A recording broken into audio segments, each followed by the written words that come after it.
All right, people. I think we're starting on time, and not only are we starting on time, I believe our microphone actually works. I see the bar's going up. Look, you can hear me. All right, so no more the fake miming and lip sync. Although it doesn't feel right. Feel like a proper NUSensei live stream with some kind of tech problem. I reckon I need to. Now you can still hear the thing in the background, so it doesn't work. So welcome to the live stream. Hopefully everything works out fine. I've had some tech problems with the camera, not the microphone, but hopefully you guys are okay.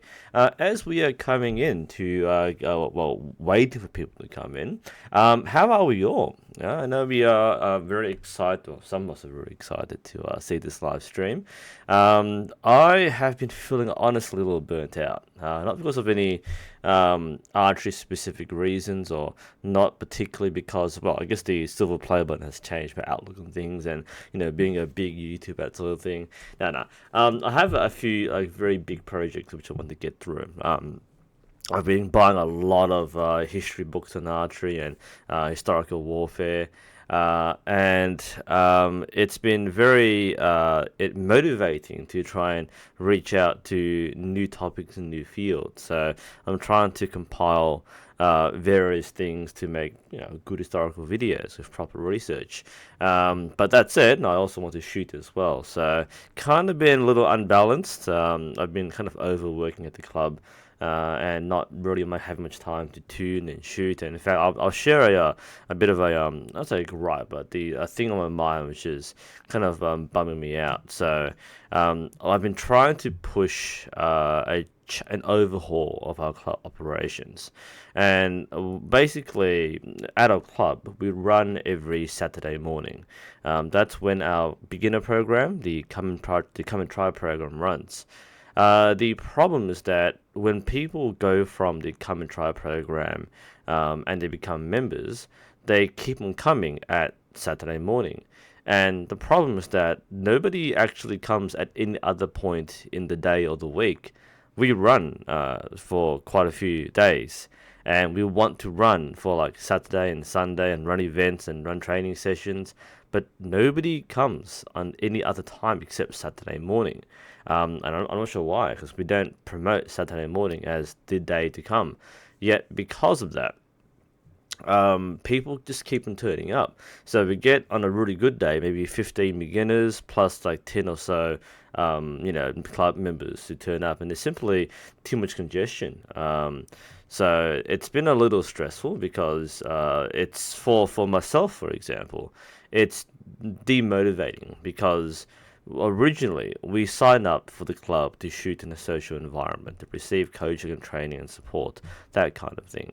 So when I have to either give up my morning to coach or be an instructor for the current trial program, that's a little demotivating because when I finish, everybody leaves, which means there's nobody around to shoot with, and that's not what you signed up for. So you're basically paying to not shoot, and it's causing a bit of an upset at the club at the moment. The other problem is that people don't turn up to the events. We organize shoots so that members who want to get rankings and improve their skill through practice have something formal to look forward to. Before this, we ran a shoot every like season or something. So while other clubs might be running a shoot every week, or every couple of days, we'd have one every like 4 months, and still no one would turn up. So we tried to increase the intensity by providing more opportunities for people to get actual experience in. So when they go to competition, or to encourage them to go to competition, we would have some kind of pathway. The problem now, ironically, is that there are too many shoots. I still think once a week is really good. The problem is that we're offering no downtime. So, we have, I had a really bad shoot last week. It was hot, it was windy, and I was in bad headspace. And part of the reason was I just didn't have any time. What I had to do was I had to replace the arm on my arrow rest because my Shibuya rest broke. So I replaced it, it's not a problem. But because I changed the arrow positioning, so now it's actually flush against the plunger. It's also changed my sight settings, it's changed my plunger settings, And because there's been no downtime and no time for training and equipment setup or tuning and preparation, we go from like in morning instructor, we go to the afternoon community expo, and then there's no time to do any preparation. And the next morning it's the actual round, and I was just getting really angry just because like I know I would shoot better if I had a bit of time to get my gear set up. But we keep on like rolling out events and community events non-stop. It's kind of demotivating, and like I'm supposed to have a shoot tomorrow afternoon, and I want to do it, but I have no motivation to do so because in the morning there'll be no time to set up the bow because I'll be helping out the beginners, and then we go straight to the shoot, and the thing isn't set up there. I don't know about you guys, but it's just one of those frustrations where like you want time to shoot, but the more you volunteer at the club, and this is a problem of all volunteers, the more time you volunteer at the club, and the more the club needs you, the harder it is to balance what you did archery for. I like instructing. I really enjoy being on the line, but hot damn, man, it's when you, I don't know, it isn't the club's fault, but I've given notice to my club that I'm burning out, that they need more instructors. They're down to like 2 instructors, one instructor in a few months' time, with the other one's going on holiday. And I'm reminding them that hey, look, I'm a volunteer. This isn't a job. The way I see it is that when I have to turn up every Saturday morning to open the club and run the program, and people leave me, that's a job. And when it feels like a job, I don't want to do it anymore. Because I did this as a hobby. I have personal goals and ambitions, and if you keep on trying to pull me in every Saturday to run the entire club, I'm like, no. So I might be considering taking the leave from the club. The fact that I have to say to take leave, I mean, I don't take leave from my actual job. I love my job, but as an archery instructor, that's not my job. That's my voluntary position. It's funny because in the beginner video, we had a lot of people saying, "Oh, you can't complain because this is your job. We pay for it." No, you don't. I don't get paid for this. I can which as much as I want. All right, so that's my little preamble. Let's get a few quick questions from the chat right now, and then we go to our big list. And again, we have another huge list of questions to get through. We'll try to be a bit more efficient in going through. So, Mark Burbrick, do I ever go hunting? No, I don't. I'm not. I'm just not interested in hunting. I live in the city with a supermarket, so I get all my food delivered to me. So no, I don't. I don't have an interest in hunting. I don't have any ethical complaints about hunting, especially hunting for food and harvesting food properly. But I myself don't do hunting. Have I ever seen or heard a recurve bow grip cause some to shoot off? As in, like, shoot off, as in not shoot well, or miss the target entirely? If you're talking about the modern target recurves, then no. I haven't. I mean, the grip actually is a big influence how you shoot because the grip is one of 2 contact points with the bow, the other one being the string. So if you are using a grip which doesn't suit you, and this is mostly if you like a certain shape or you require a certain mold in order to fit your hand properly, then yes, that can affect your shooting, but it's not so drastic where you suddenly can't shoot properly. So yeah, I've never held a bow or used a bow which will make me go, I can't shoot properly. There are certain grips which I prefer more than another. The thing with the, for example, I shoot the Southwest Scorpion, which is the longbow that I have, and I didn't like the grip because it's too straight. Didn't mean I couldn't shoot it. I could shoot it just fine, but it became a bit more stressful on my wrist, so I didn't like shooting for long periods of time. Didn't stop me from shooting it. So yeah, the grip can cause you to shoot less effectively, if you want to say it that way. But I've never seen someone with a grip that makes them shoot completely bad. What's my opinion on the Win TFTG? I don't have an opinion on it. I haven't seen it before. I know what it is, but I haven't seen one who uses it, so I can't really comment. Yeah, so let's go to our actual questions. So we'll start the Facebook ones.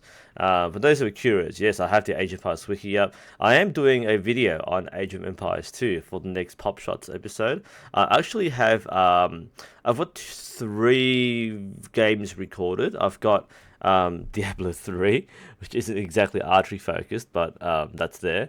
I do have Mountain Blade fully recorded, so I need to script that video. People have been really asking for Mountain Blade. And I'm doing Age of Empires 2. Just going through a bit of a phase where I'm going back to Age of Empires 2, the HD version at least.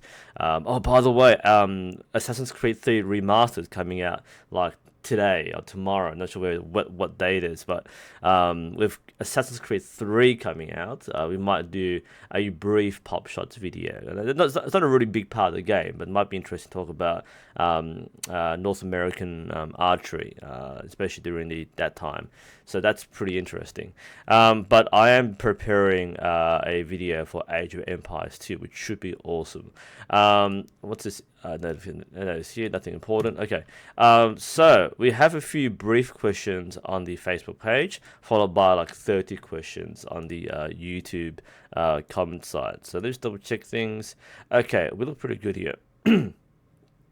All right, so let's go to. Speaking of the Southwest Scorpion, I don't think I can really answer this question personally. So for Seamus, my Southwest Scorpion has kicked off a stand at the range, which sucks, and I got to watch it bounce on concrete. Oh no! Any tips or products to polish this scratched up fiberglass? I honestly don't really have any tips for fiberglass.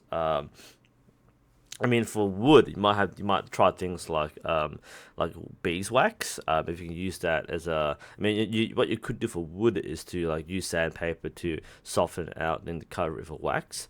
For fiberglass, I'm not familiar enough with fiberglass to suggest what you can do, but I'm sure plenty of people do. So if you have any suggestions to polish up fiberglass, please throw a comment or post a comment in the section below after the video. So that's the first non-answer. Sorry, guys. All right, next one. Stephen Frankfurt. Congrats on the YouTube award. Thank you. Whilst I understand a lot is personal preference, what is the best process for setting up front and side stabilizers on a recurve? How do you know when you've got it right? Thank you. Okay, good question. How do you know when you have it right? Okay, you don't. Basically, all stabilizer setups work fine. Okay, so there's no good or bad setup. What is the determining factor is what feels right for you. Now, what process do you follow? You basically, it's trial and error. Okay, so you might start up with a pretty standard length and sidebars, and as you get comfortable with your shooting, you start developing a nuanced feel of what the bow should feel like when it's balanced in your hand. And that's when you start playing around with weights. Maybe you feel you want more front weight. You want the bow to be quite heavy and pull down. So you might add more weights in the front. You might find that the weights in the front are affecting your shoulder alignment, so you might remove weights in the front.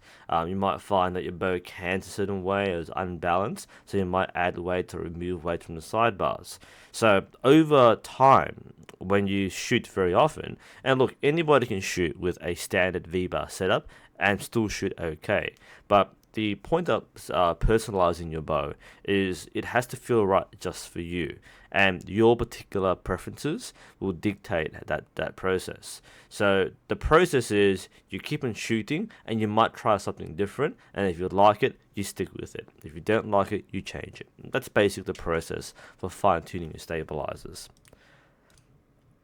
Morton, can you talk or make a video on how stabilizers are fulcrums and can be detrimental to back tension? And if it is the reason archers pivot aim, yet don't see any evidence of it on the shooting line? No, I'm not going to make a video on that. I don't think this is a natural thing. I feel like we're grasping at straws here. Stabilizer fulcrums. And yes, I just said before that a stabilizer can bring a weight forward, and it can affect how people engage their back muscles, but I really don't think this is a real thing. I think we're inventing a problem, and we are assigning the blame on the wrong thing here. I don't think there's any science behind this. I think this is more of a hypothesis based on weight and distribution and engagement. I don't really think this is a real thing that's worth talking about.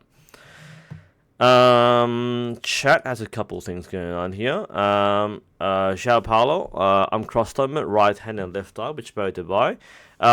Most people would benefit from choosing the bow based on the eye dominance. It can be quite challenging for a person to shoot cross dominant with their eye. People will find it easier to learn how to shoot with the opposite hand, typically speaking.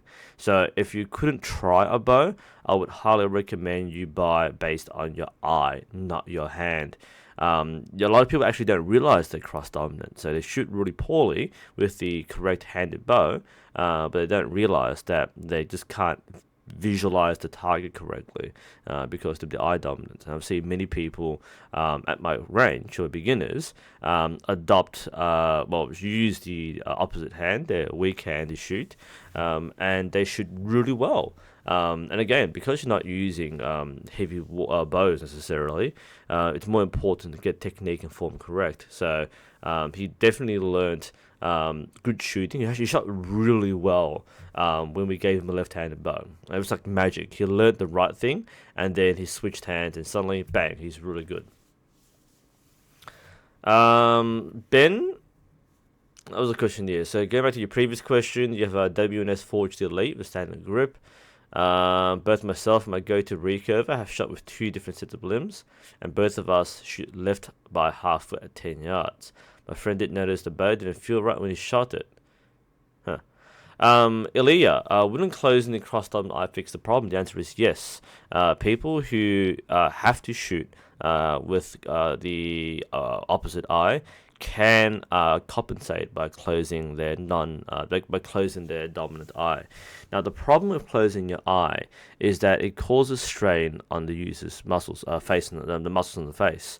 Because what happens is if you constantly have to do this every time, that's quite straining. It causes fatigue, and you start getting lazy, and it might affect your shot. It starts changing some positionings. I mean, imagine if you're doing 150 arrows in a day and you're doing this all the time. That can be a little difficult to do. It's just very tiring for the face. People can shoot with not blindfold. They can use with blindfolds or eye patches. So either an actual eye patch, or it might be you're wearing a hat or glasses and you have something covering the eye. So that's actually a much better way of doing so. You lose some advantages, notably depth perception. A lot of people find it easier to align things with 2 eyes, but it is possible, and a lot of people do shoot with 1 eye. So if you're shooting competitively, then you will probably want to have some kind of eye patch to allow your non-dominant eye to take over. And that's not unusual. A lot of people do that. Jake, how often should you get a new string? That will probably depending on how often you use it. For a casual user, maybe a string every year or 2 years. If you're a very frequent user and you notice the string's worn out much more quicker, especially if you don't maintain it with wax and all that sort of thing, then it might be 6 months. So it just depends. Basically, once you see your string getting dried or a little stiff, it's probably time for a new string. Now remember, you can still shoot fine with old strings. The deterioration is quite subtle, and it doesn't suddenly make you shoot really badly. But these are very small percentages, which over time you'll see a new string versus an old string. Now things like discoloration are quite normal. You don't need a perfectly bright and vibrant string. It might look not as good, but it'll still shoot fine. And a lot of people win competitions just because they're good enough. The string doesn't really give that much advantage. But basically, once you start seeing it get frayed and dried, replace it. And it might be once a year, or once every 2 years, or once every 6 months, depending on your frequency. Not everyone feels the way of closing in their the dominant eye, but the big thing is it's about the amount of time you spend training. It's easy to say when you shoot for like an hour or 2 hours, but do that for like hours every day, for days at a time or weeks at a time. They can be quite tiring. It's not ideal. People can do it, but if you're shooting with high frequency, they can be quite tiring. Sorry, I missed a question from Catherine before. What should I expect from my first archery training? I've got a video on this already, haven't I? So, if you talk about your very, very first time doing archery, then it'll be just learning basics. You'll be taught the safety procedures for the range.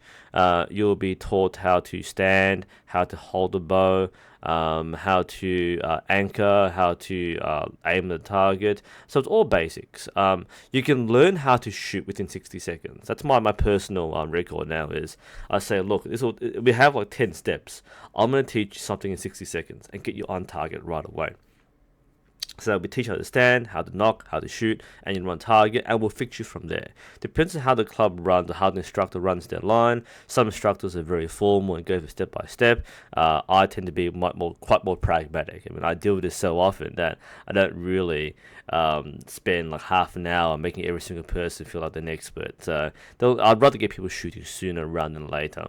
So don't expect a lot. You learn how to shoot, and hopefully you get a chance to talk to the instructors to get more one-to-one supervision and some advice. So if you want some more advanced tips, ask. We want you to ask. But do check out my videos on, I think, Day 1 Focus is my first one. Check that video out. If someone can link the video. By the way, chat, if you do me a favor here, I will often mention videos that I've used before. If you know the video I'm talking about, or I ask you to find the video, just link it for me in the chat. That way we can see what's happening here. So the video that I made for that topic, Catherine, is called Day 1 Focus. And that is what you would expect on the first day. Okay, let's go back to the Facebook side. So Morton, no, I'm not making a video. I don't think that's a real thing. Matt McLean, let's have a look here. Looking forward to Q&A. My question relates to bow arm elbow rotation. At what stage during setup drawing is it best to rotate the elbow? Unfortunately for me, it doesn't occur naturally. I have to struggle to maintain rotation throughout the shot process. Do you have any drills or thought process to make them may assist? Okay, so that the question I said before, that was this one here. It's about elbow rotation. So Matt, what point do we set the elbow rotation? That will be in what you call the setup position or the pre-draw position. So let me grab a riser. I keep stuff lying around. So I've got my Samick Bear Hunter, a little dusty here. People keep asking for a Samick Discovery review. I don't have one, but I do have the Bear Hunter, which is the predecessor, which I might try one day. So I need a bowstring. Okay, so imagine with a bowstring. That's easier this way. Okay, so what I recommend is before you draw the bow, and let's mind this. Okay, so basically when you're in this position, that's when you should set the elbow. So that's why people who rush the shot process, they go like that. They might not get the elbow rotation correct because they're just going through the motions and not really paying attention to the process. So what I recommend is people should set up. The sit position is when you have your stance correct, your shoulders are correctly in line, and your elbow is now in position. And as you petition the string and bring it up and draw it back, this should be rotating inwards because you would naturally go outwards as you pull it back. So you need to focus on that. So set up in the set position. So at this position, rotate elbow, then draw, then keep it that way. That's the challenge, and that can be quite tough to do, especially if you have a habit of turning your elbow the other way. But that's when you would do so. Fuzzy Toastermeister. Thoughts on wrist versus finger slings. I have a whole video on this. So the main difference is the wrist sling tends to be less invasive on the fingers. You have to like tie the knot all the time, and it can be a little tough on the fingers. I prefer finger slings. There are people who only shoot wrist slings and people who only shoot finger slings. Universally, at the top end, only finger slings are used, funny enough. But it's just because it's a bit more sensitive. You get more immediate feedback with the finger sling. The wrist sling I dislike. People find it comfortable and easy to put on, especially the pre-attached slings. You slide your hand in or just wrap the hook around and it just hangs there. I don't like wrist slings because it's too much dangling, especially with the long rod stabilizers. So it's a personal preference. I find the finger sling is a bit easier to control, whereas the wrist sling just hangs off your wrist and it swings around. It's a little awkward. So I prefer not to use the wrist sling. Okay, That's the Facebook side done. We'll go to our 30 questions on the YouTube side. Man, this is the problem with popularity, I guess. There we go. Let's go through this in as fast as possible. So, Angel939, is bow wax that important? The answer might be surprising. The answer is no. Bow wax, I imagine you mean bowstring wax, not bow wax. Bowstring wax basically extends the lifespan of a string. It doesn't necessarily, it's not important. And a lot of people actually never use bow wax. And it's fine. Bow wax has certain advantages in terms of making it more water resistant, less prone to getting dirty, that sort of thing. But it's, again, many people simply will outshoot their string before they even need to wax it. And there's a whole train of thought where waxing actually affects the performance of the string, but I think that's a little unproven, but it's a strong hypothesis. But the thing with bowstring wax is that it doesn't really affect the string. It just makes it more protected and lubricated, so it doesn't wear out as quickly. But you can use a string just as fine without bow wax. And to be honest, I rarely wax my strings, mostly because by the time I remember to wax it, I can make a new string, and I do out of boredom. So, yeah, there's that too. I make strings more often than I wax them. But yeah, wax can help, but it isn't super important. So the answer is no, it's not essential. Catherine from chat, what are the major differences between intermediate and high-level recurve limbs? The main thing is going to be efficiency, price, of course, and feel. Basically, a high-quality limb is going to have a much more forgiving draw force curve. That's a generalization, but that's why they are very high-quality, very expensive limbs. The thing is, with a cheap limb, it will have more inconsistency, both in the material, the quality, the performance under different conditions, and notably in how much it punishes you for inefficient process. So if you have a inconsistent anchor point, or if you collapse in the shot, then that can affect your performance on a low-end bow much more than a high-end bow with high-end limbs. So basically, you can get much more acceleration from a set of limbs of a certain draw weight at the high end because the materials are more efficient, and they're a bit more forgiving as well. That's generalization, but that's why you have very, very high limbs, very high quality limbs. Oh, Jake, thank you. What is our super chat? I forgot this thing was on. Oh yeah, I forgot. Oh my goodness. I was thinking about doing a charity stream. There's a subreddit called NewTubers, where we're thinking of setting up a campaign to get some charity live stream going on. I was thinking about it, but I only found about last night, so I didn't set up the charity. I was gonna get people to donate that one instead. Maybe for the form check video we'll do next, so we might do a charity stream. But thanks, Jake, for the donation. You got a bright gold bar here. Wow, that is that is really bright. Thanks, Jake. So what's your comments? Thank you so much for making videos. I shot a lot back during college. I was on a team actually, but your videos have got me back into sport and recently joined the club again. So thank you. Excellent. Always happy to see people get back to archery. And this is some of the best stories we see. More so than 100k silver player button, it's hearing people tell me about how they haven't shot for decades, have come back to it, and they find a new love for the sport. That is true passion. I mean, unfortunately for me, I can't say I have the same exact dedication. I fluctuate, but we all go through hard times where we find ourselves taking time away from the sport. We might have to do so for family reasons or work reasons, but getting people to come back to it and actually enjoying it, that's a very good achievement. So thank you for your donation, Jake, and I hope you enjoy your archery as well. Oops. So let's go back to our next question. Max Moore, I'm new to archery, but have some experience and plan on buying a bow. I'm looking to buy a recurve bow at around a 35-pound draw weight.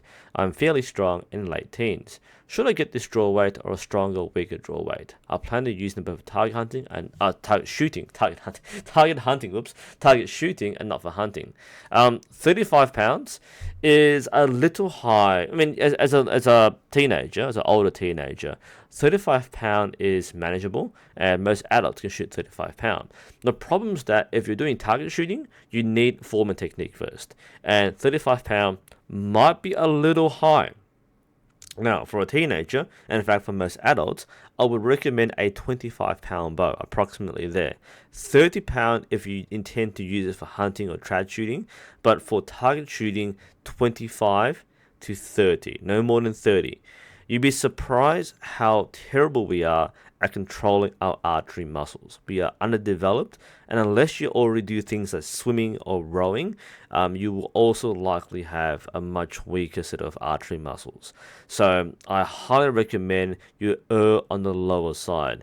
There is no reason to jump to 35 pounds so soon. Now, eventually, you might want to get 30 plus pound limbs to shoot long distances for competition. That's completely fine. But as a learning process, I would not go above 30 pounds. It is, and believe me, you will drastically increase the amount of time it takes to become adept in archery if you start too high. That's perhaps one of my faults when I started out. I was too keen, had to draw weight, ego. It's something which you feel satisfying when you do it right, but that's if you do it right. And a lot of people make the mistake of shooting way too high too soon. All right, quick questions from chat. Catherine, can I shoot in the rain? Yes, you can. Bows are waterproof unless you're using a historical bow, which is made from animal fats and glues. But all bows are waterproof, so you can shoot in the rain. Pretty miserable stuff, really. But yes, you can shoot in rain, and competitions will run during rain. Jake, I'm looking into getting an Olympic recurve. What's a good recommendation for a beginning bow coming from compound shooting? I recommend the WNS brand. Those are very good price points for an intermediate bow. You're probably not needing a beginner bow. You probably want a decent intermediate bow, which looks and feels like a real sporting bow. Because if you shoot compound, you kind of know what it feels like already, so you don't need to go absolute beginner. So if looking at Olympic recurve, WNS is pretty good to look at. Hoyt makes some good, decent low to mid end levels. There are other brands too. I really don't want to just go towards just like Hoyt and Win. Mybow from the UK is quite a good brand. There are some good low end models, and there are a few others as well. Brian, how much money did I make from the photo shoot? I think the official count was $38.65. I was hoping to make 100, but we didn't have the right people there because it was meant for Miss Hobbs because it was her fundraiser, but she wasn't there, so it's kind of awkward, kind of running around with a camera and a plaque, and nobody was there to actually do anything. So I was a little disappointed, but it was fun. Especially because Luke, who was the camera kid, he really enjoyed himself. Like he became a pro photographer like in like 2 seconds because I had everything set up for him, so it was really good. It was fun. It was a good little fundraising project. For those in chat who don't know what I'm talking about, I brought the silver player button to school, and we took photos with the kids or the students for a gold coin donation. So we had a fundraiser for one of the other teachers. She's doing a fundraising walk today, and for $1 you could pose with the plug, post in your Snapchat and Discord and everything. So we had the official photos, and we had people taking photos with their phones. And that's a fundraising thing. So it's a little fun thing. I didn't think it'd be that big a deal. And I thought it'd be much bigger, but we didn't really promote it well. And the sad thing is, kids are like, oh, but because, there's fried chicken and bubble tea. And people say, we'll pay you, but they never had money. So it's a little sad. We did group photos. But I think the main problem was that we didn't really advertise it much. There was too many things happening at once. And Miss Hobbs wasn't there. It was her fundraiser, and when the person who's fundraising isn't there, it makes it a little hard fun to raise funds. So I needed somebody else to help advertise a bit more. Okay, where were we? Krillester, what is your opinion on the Junsing F155 bow? I need to remind myself what this thing is. People always ask me every live stream. It's one of those cheap bows, and unfortunately Junsing does not have a strong presence in the Western market, so you mostly find these things online or rebranded. I would love to review one so people can stop asking me. What do I think of it? It's your basic into a starting bow. So if you don't want to spend much money on a starting riser, this is it. It's not particularly good. It's not bad, by the way. I mean, I've reviewed so many similar bows. A good example of this is Like, if you look at any of my Nika archery reviews, they're basically the same thing. The white dolphin, for example. So this is not the Junsing, but it's so close to it, it must be Junsing, okay? So most of these risers are basically the same. There are some cosmetic differences, but this is basically the same sort of thing here. So this is not the Junsing F155. This is the Nika White Dolphin. I'm not sure of the Junsing brand, but they use similar materials in manufacturing, might be the same factory. But basically, it's low quality, low finish aluminium. Nothing wrong with it. It is actually a very good and a very affordable value for money budget bow. So if you just want a bow to start with, then bows like the Junsing 155 are fine. Okay, there's nothing wrong with starting this bow. As a bow snob, I'm almost obligated to say don't get one of these. You might as well get a decent one. But if you just need a low price bow to start with, this has everything you need. There's actually nothing wrong with this at all. You will rarely see people shoot competitively with one because there are better bows out there, but as a starting point, this is completely fine. So that's, again, my 10th video on Junsing bows. It's funny, like, people keep asking, I must just like compile all the Junsing comments from my live streams, that'd be the review. Alright, live chat has some stuff here. Oh yes, shooting. Yeah, definitely dry everything when you shoot in rain. Thank you, Byron, for the advice there. You definitely have to dry things, even things like your arrows. Yes, they will react. They will rust. Make sure you dry all your materials, your string, your finger tab, your slings. It's easy to forget that you're using it in the rain. Like, you kind of put things in your bag, and when you put things in your bag, they don't dry out. You need to dry everything out. Mm.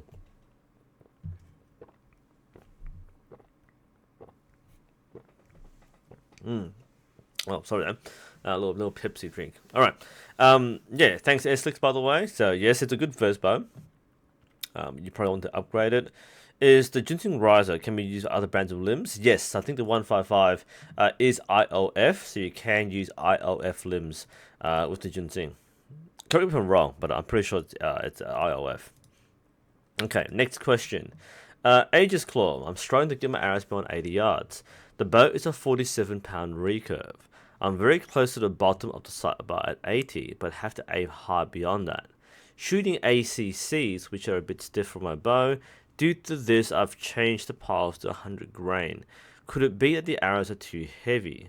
Possibly combined with my relatively slow glasswood limbs.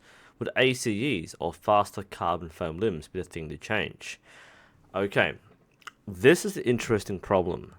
Now, people have asked me, what drawback do you need to shoot 70 meters? I'm going to say 80 yards, but 70 meters. And look, you can shoot 70 meters with 30-pound limbs. With carbon arrows, of course. You might have to like aim above or reverse the sight, but you can shoot long distance with 30-pound limbs. So I recommend at minimum maybe 35. That's a pretty safe point. You can shoot 70 meters with a 35-pound limbs of carbon arrows. And I use carbon ones, which are pretty low-end carbon arrows, and they fly just fine. Now, 70 meters should be possible with a 47-pound bow.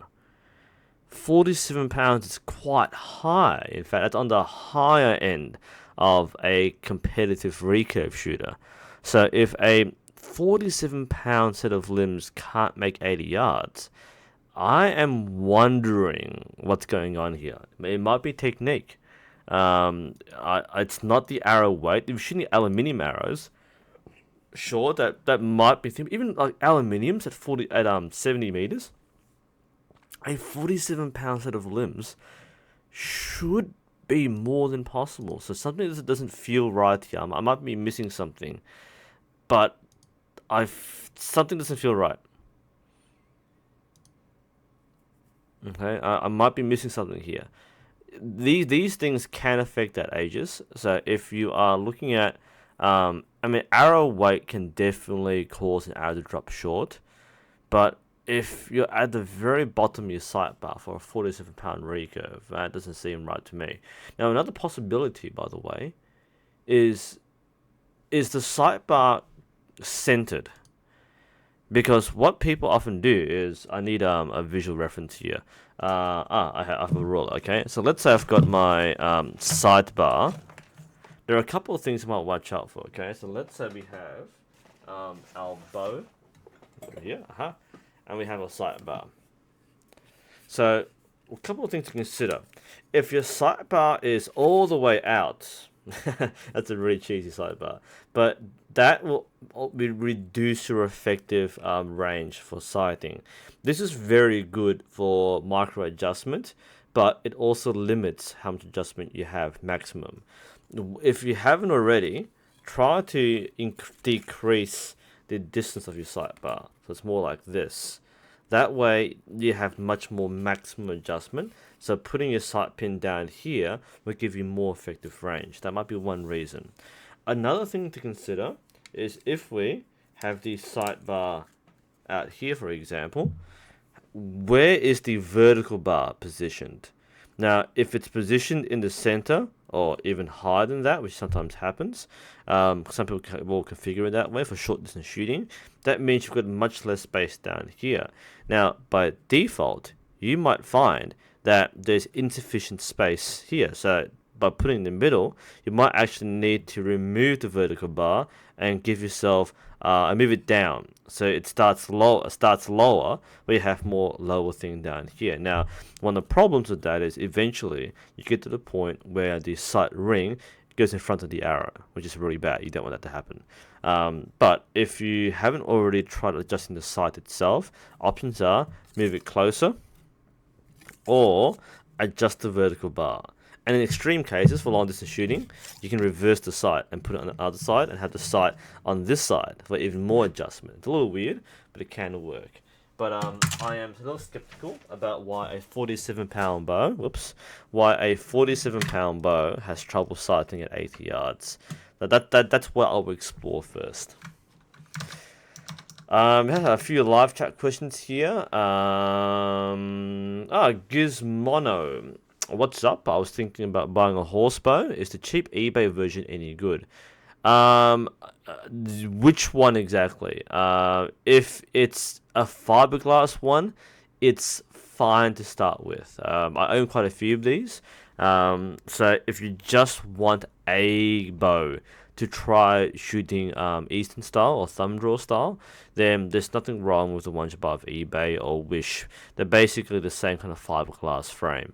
So if it's fiberglass, it's actually quite good because it's quite forgiving. You can be very rough with it, and you shouldn't worry about the bow being damaged or scratched up or falling apart.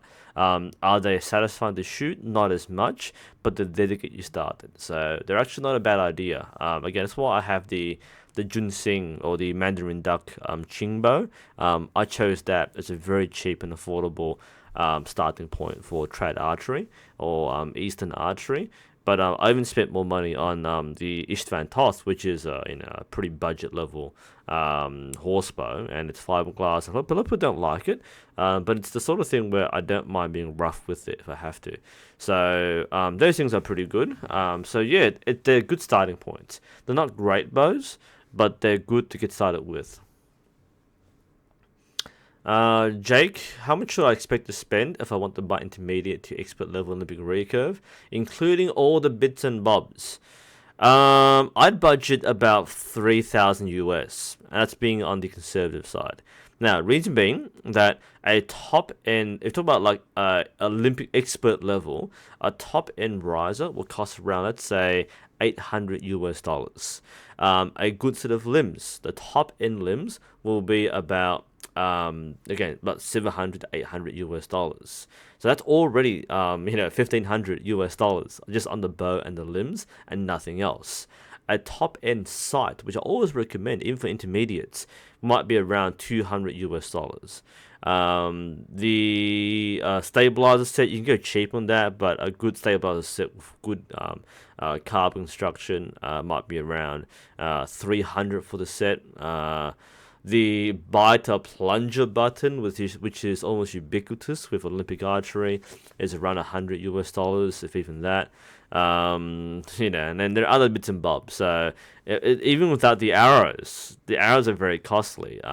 All that's about nearly 2,000 plus or by itself. And if you're buying top end arrows like ACEs or X10s, then that can easily be another 400, $500. So absolutely monstrous cost. That's if you're going for the very best. Intermediate, you can go a little cheap on the arrows and some of the accessories. So I'd say around 2,000 to 3,000 US dollars if you are going for that high end gear. It's worth it too, by the way. It's an amazing bow once you get everything set up and tuned. But it is quite expensive, yes. Richard Hansen, what are the pros and cons to the Mongolian thumb draw? I might do a separate video on this, but the Mongolian thumb draw basically the whole thumb draw thing basically allows you to shoot short bows without a finger pinch. That's why thumb draws were used in the first place. The bows used in Eastern cultures tend to be quite short. One of the hypotheses is that there was enough wood to make high quality long bows. So short bows were more materially efficient. And by extension, they started using materials like horn, which are much more beneficial for shorter bows, for the composite bows. So the thumb draw came about because of the short bow. So you can shoot a shorter bow with a single digit much more comfortably than a short bow with three fingers. And then people find other reasons. You can shoot from the right side a bit easier. You can shoot from horseback easier. Doesn't mean you can't shoot from horseback with a normal draw, but the main reason is that the draw came about because of the equipment they had. So I don't think it's actually right to say there are pros and cons. Too many people, especially on the internet, on YouTube and all that, they invent the whole Mediterranean versus thumb draw thing. They're not, I mean, historically, they were used against each other, but in the end, archers were archers. Which bow you use and which side you use didn't really affect the grand scheme of things. There wasn't any huge advantage. So I don't want to say that thumb draw is better or worse. There are differences between Mediterranean and thumb draw. It's not better or worse, and especially because an archer at the time wouldn't choose between thumb draw and Mediterranean. They would shoot based on what the bow told them to do. Okay, so if you're shooting a Mongolian bow, you would probably shoot Mongolian draw. That's because the bow was designed for it, and vice versa. The technique was designed for the bow. So that's much more makes more sense that way than saying there's any pros and cons.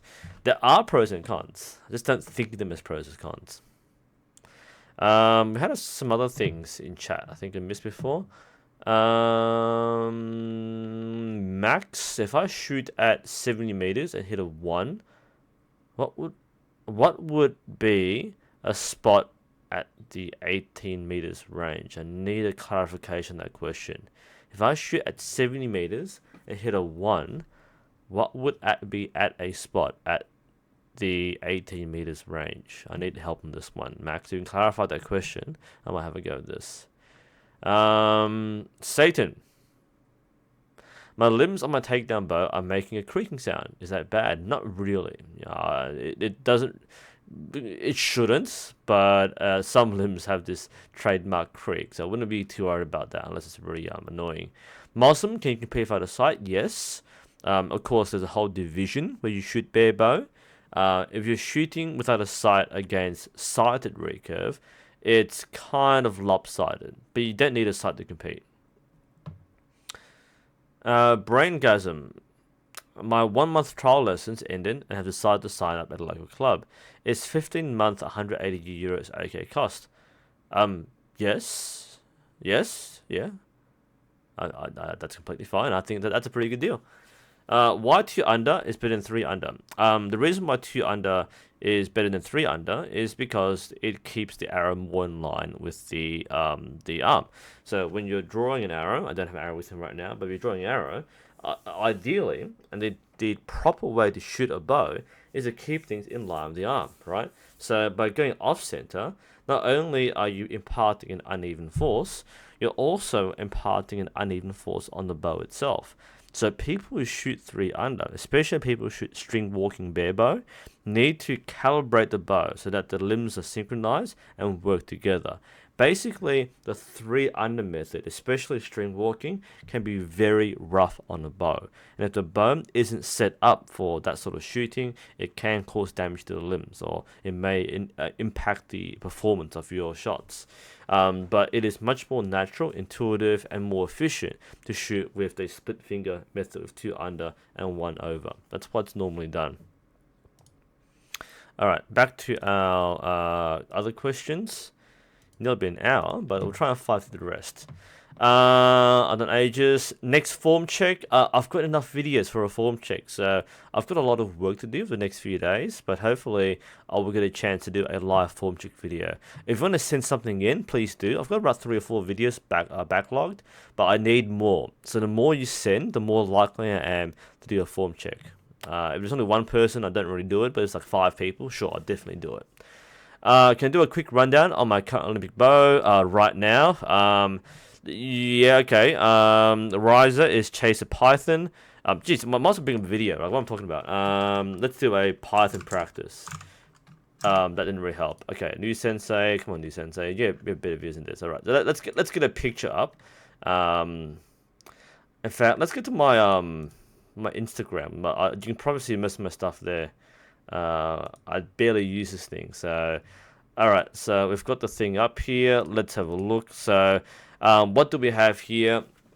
That's my last time I used at a competition, just during the Moorabbin shoot. So you can't see everything here, but you can see most things. Riser is the Chaser Python. Limbs are the Uka EX1. Sorry, Uka EX1. Sight Axo Achieve. Clicker, I've switched to the Win-Win Carbon clicker.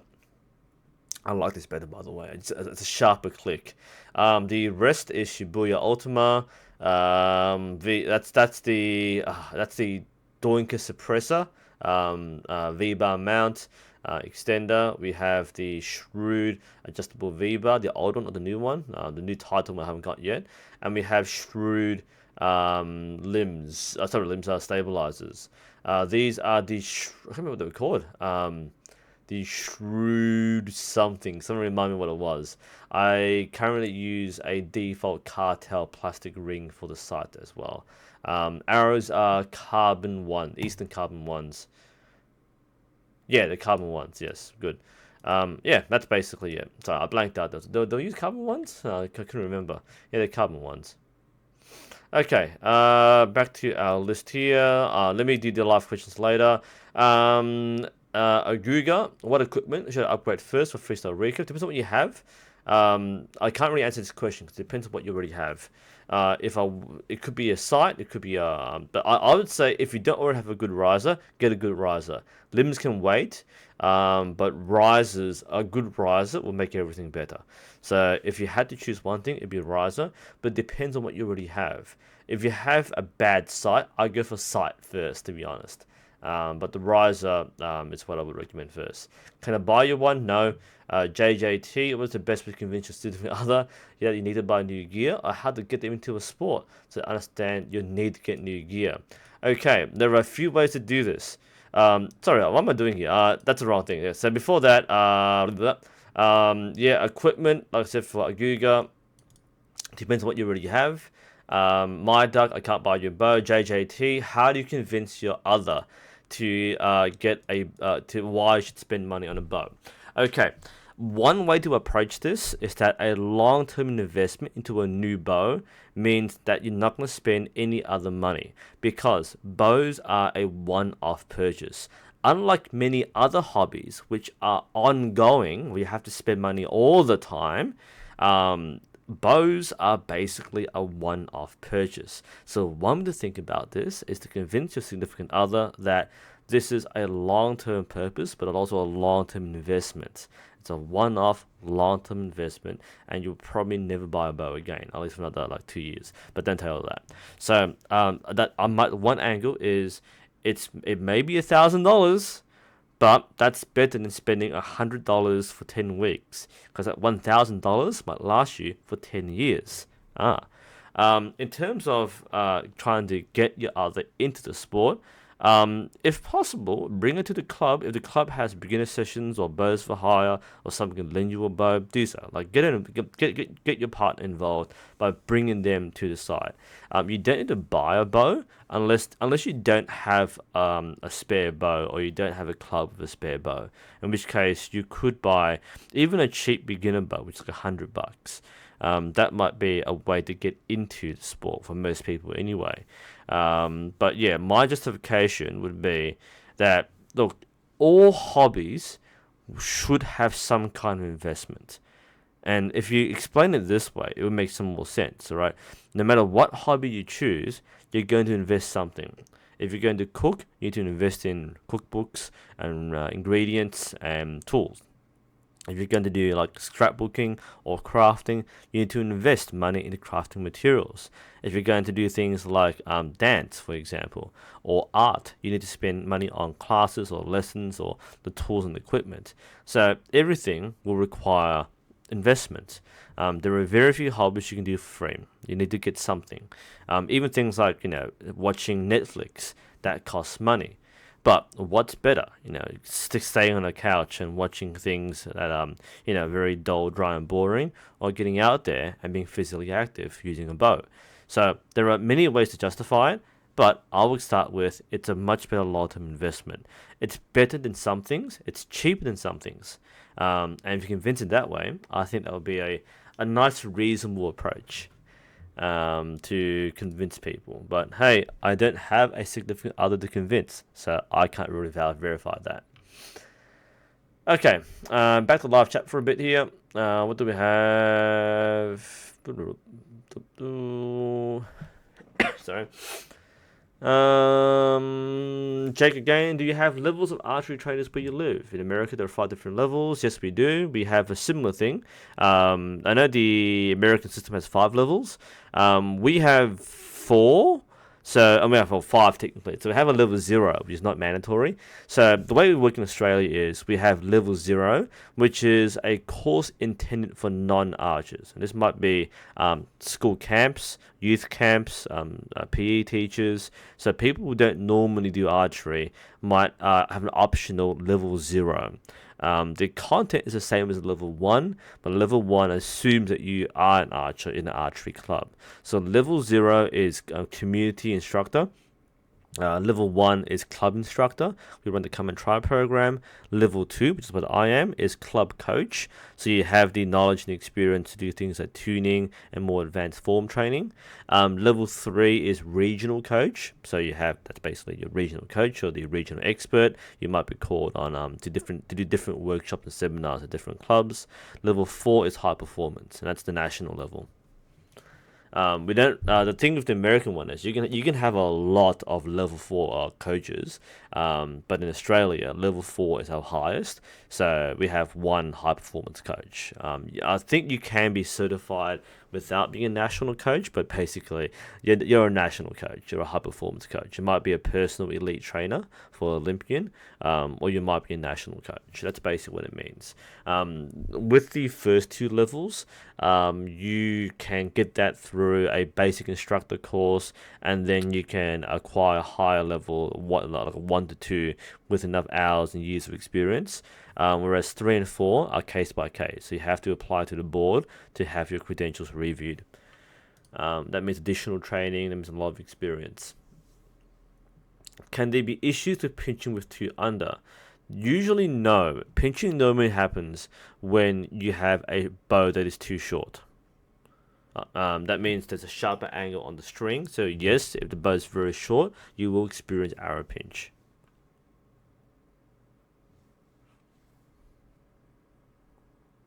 Alright. Muslim, should I start with aluminium arrows first and then carbon? Now, if you can afford carbon, go straight for carbon. There's no real benefit using aluminium.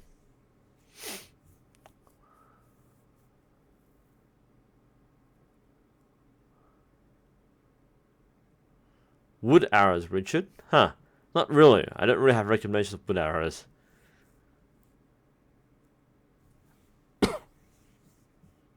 Alex, is it common to have numbness on the side of your middle finger when shooting a hand after a 2-hour low punch recurve session? Which part of the finger, Alex? Is it the one side of your middle finger? If I'm shooting, is it this side? Or is it the front? Because if you're talking about the side, the reason that might happen is the knock coming off. So it doesn't matter if it's a high poundage bow or a low poundage bow. Because you're shooting like this, assuming you're shooting split finger, the arrow will continually go against your finger when you release. In which case, it is quite normal. Jeez, I do have a very bumpy. I don't know if you can see this, but I've got a very bumpy. Sorry, not swearing you here, but my middle finger here has a significant bump on top. I think you can see it from where I am. But you can see my 2 fingers there. My left middle finger is quite smooth and flat. My right middle finger over here has a pretty significant bump. So if you're talking about front, okay. Look, even with a low poundage bow, you're still having a string come off your fingers, even if you let the tab. If you're shooting for, especially a 2-hour session, the answer is yes, it's actually normal, especially if you're not used to it yet. It's still going to be a narrow string going whoosh, whoosh, whoosh, whoosh, and eventually it does get quite numb. So it might not be painful, but it can be numb. Was that a little too obvious? Which I'm expressing certain attitudes towards some viewers here. All right, let's get to some more questions.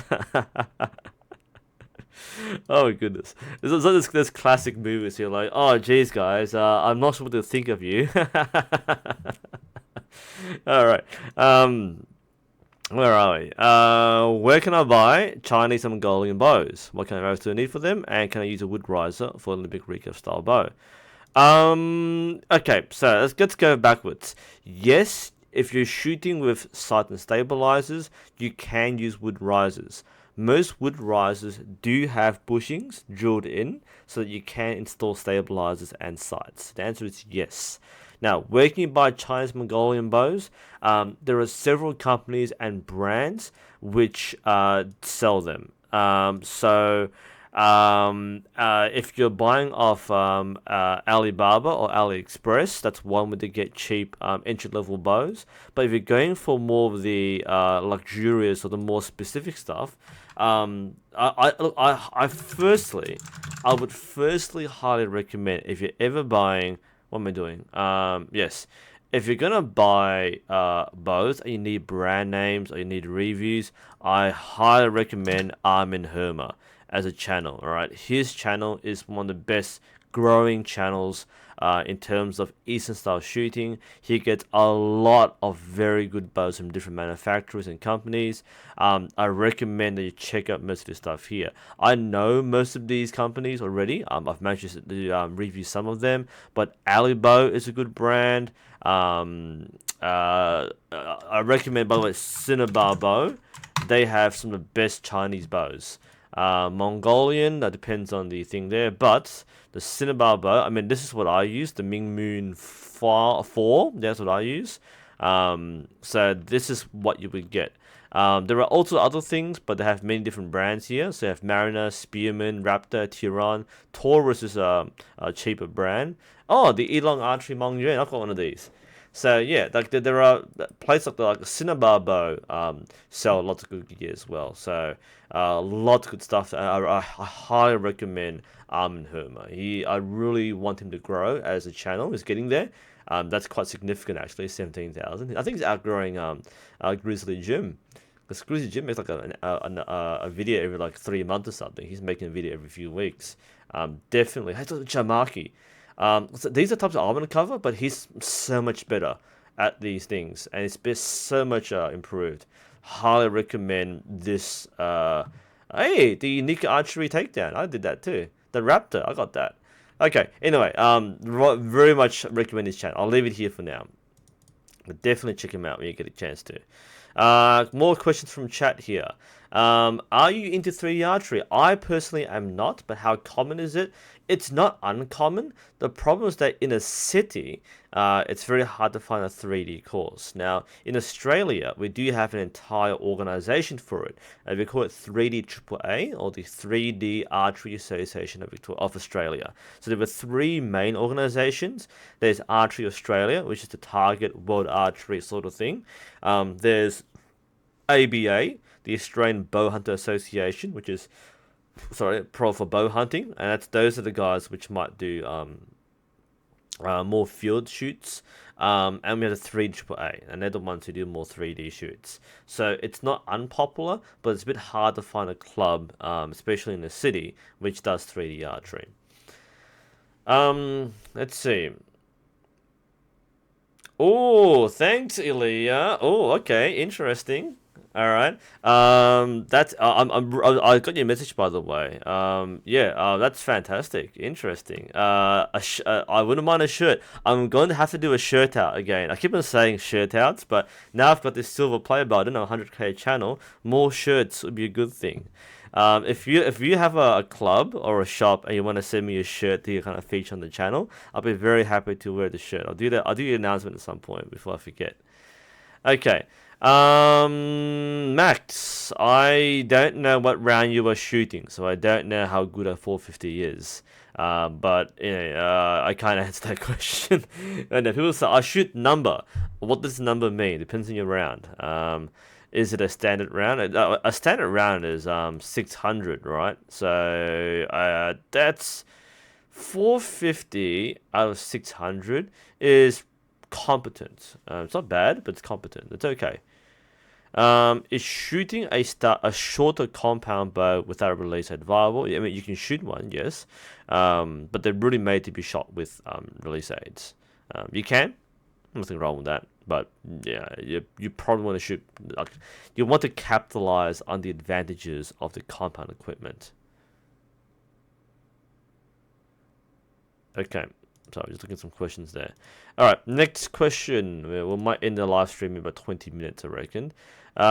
Please make in-depth talk about choosing an arrow. Yes, I know. I keep on doing this. I know what to do. It's a bit of a pain to do so, but secondly, it's also not that hard. But people need to know, so I will eventually make an arrow video. Yes. Okay. Yeah, the plunger thing makes sense. So looking at the thing, yeah, you don't want to over-tune your plunger. Plungers are very sensitive. You should get the initial tune with your draw weight first and the arrow spine. The plunger is a few percentage points. Don't try to tune with your plunger. Okay, how do you keep your bow shoulder low at full draw? A few tips here. First one is to firstly establish the correct position. Now, what we sometimes teach people to do is that when you are standing on the line, if you haven't tried your shoulder popping up a lot, then remind yourself to breathe. So on the shooting line, you go, breathe in, for the chest rise, and you breathe out.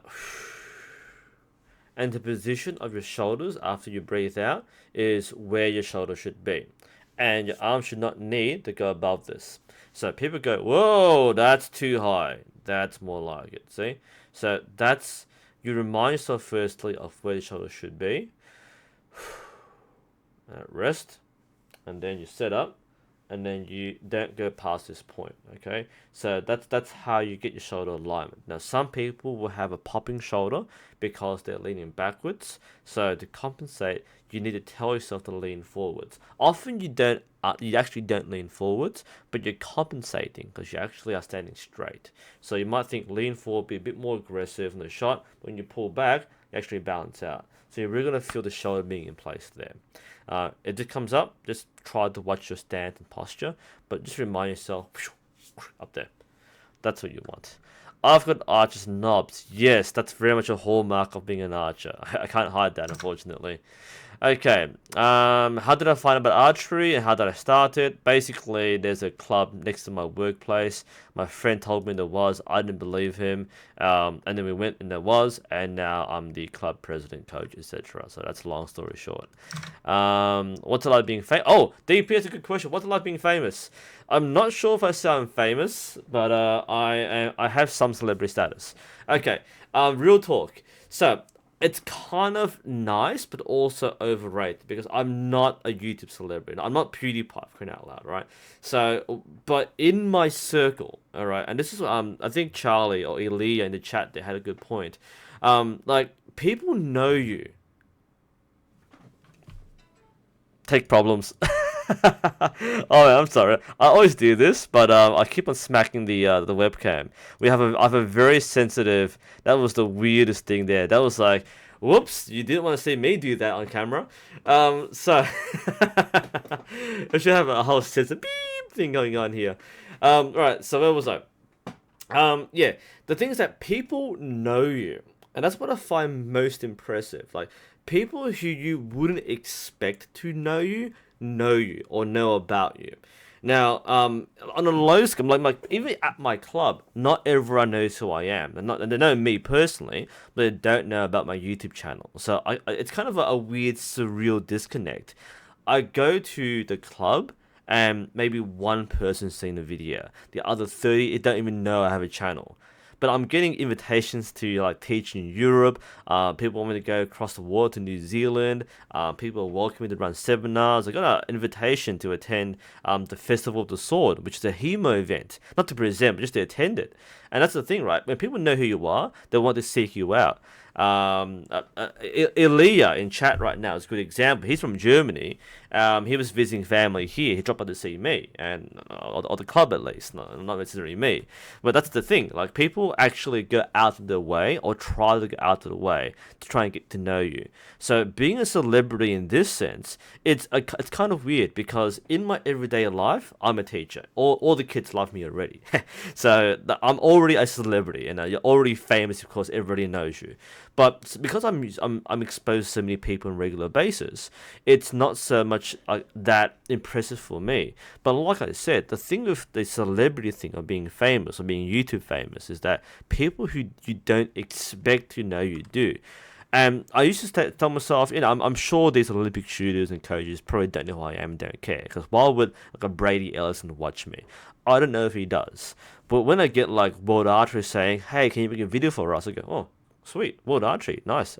Yeah, cool, thank you. I'll do that. And I know I got an email from someone from Argentina, and like their national shooter said, "Oh man, NUSensei, he's the best effing channel." I was like, "What, really?" He says these things, but this is the thing. I don't interact with many people directly, and that the things that here I don't really see many people. We have a very small club, so when people like Elijah turn up, we're like, oh, wow, okay, that's really cool.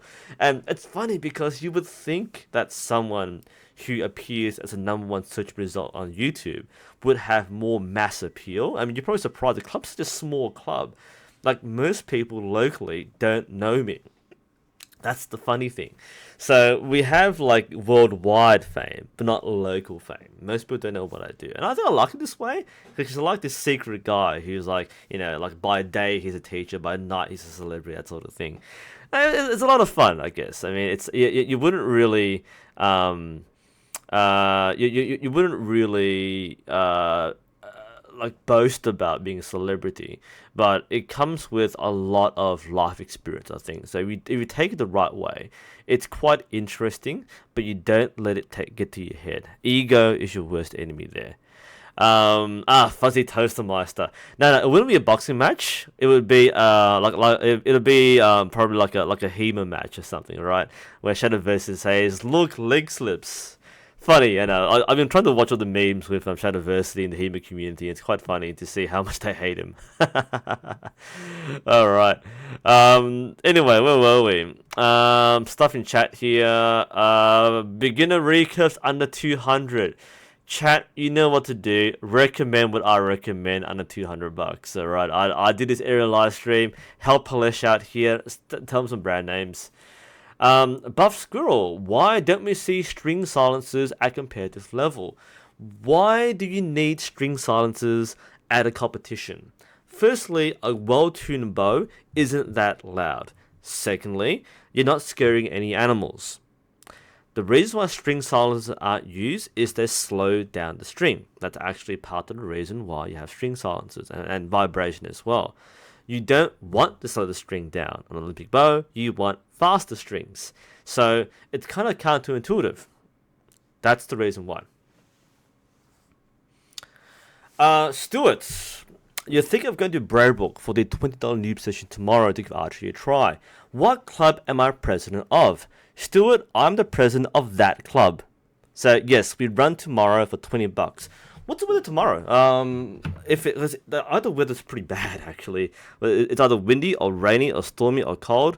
But yes, I am the coach and I was the president. I'm not the vice president of that. So if you've been calling me for the last day, that's the person you're talking to, by the way. So I haven't been picking up. I've been like sleeping or something, or working. So I get phone calls all the time, but I normally ignore them because I can't pick them up when I'm working.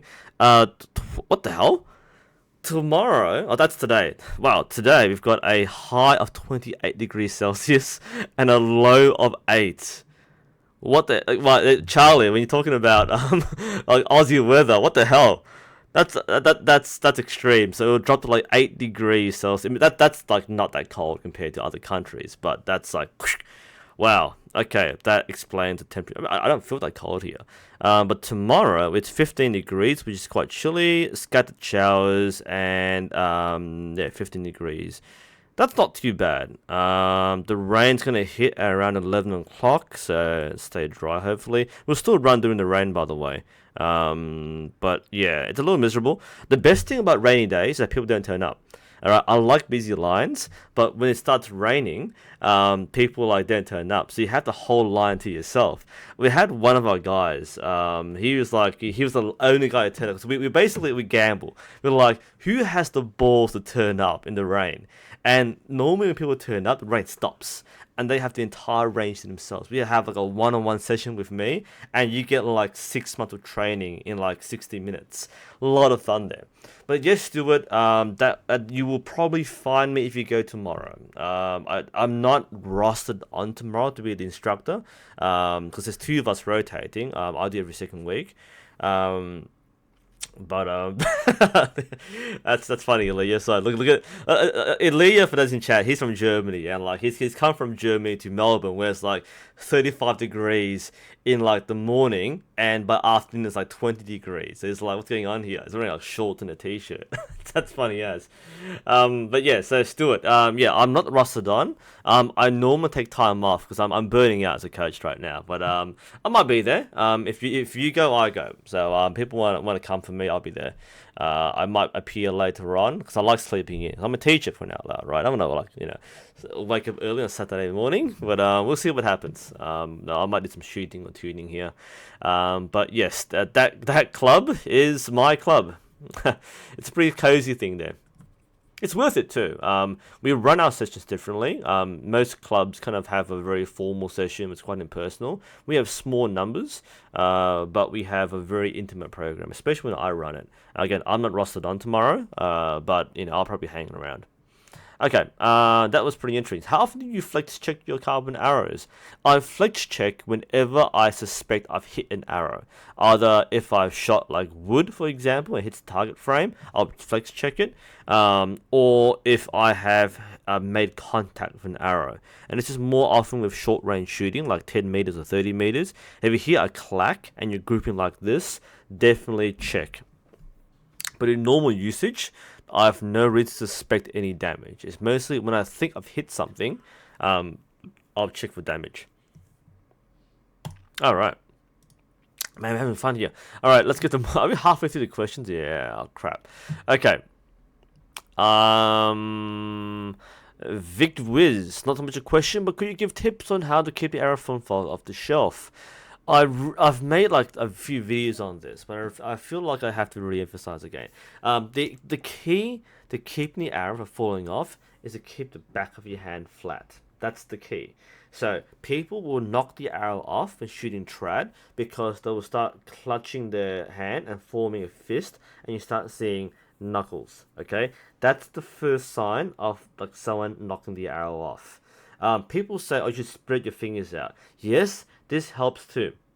But this isn't the main reason why people flick the arrow off. It's because they instinctively clutch the string like this, and that's why the arrow comes off. So the key is keep the back of your hand flat all the way through it. Because the hand is flat, the fingers will curl outwards, not inwards. And because of that, the arrow is pushed against the bow. That's the secret behind not knocking the arrow off. I reckon I should make a video about this. I have the top 10 mistakes from beginners. I should do a special video just for that, because people will definitely search for it. Thumb draw is a bit different. I might include that as well. Thumb draw, people will realize that inherently the thumb draw prevents the arrow falling off. But for the Mediterranean draw, the natural instinct is to go like that. So that's bad. Knuckles, bad. Flat hand, good. Back of the hand tense is even better. Draw back, and your fingers will push the arrow against the riser. That's how you solve that problem. Alex, thank you for the 10 euros. Thanks for the feedback regarding the numb finger. I have to buy you a beer, but since I'm in the UK, you're in the UK, please send these beer tokens. Thanks for the channel content. Thank you again. Man, we should have more of these shout outs. Not for money, but this is fun to do. This is like real streamer stuff. Thank you. I don't drink beer, by the way, but I will definitely toast you with my non-alcoholic beverage.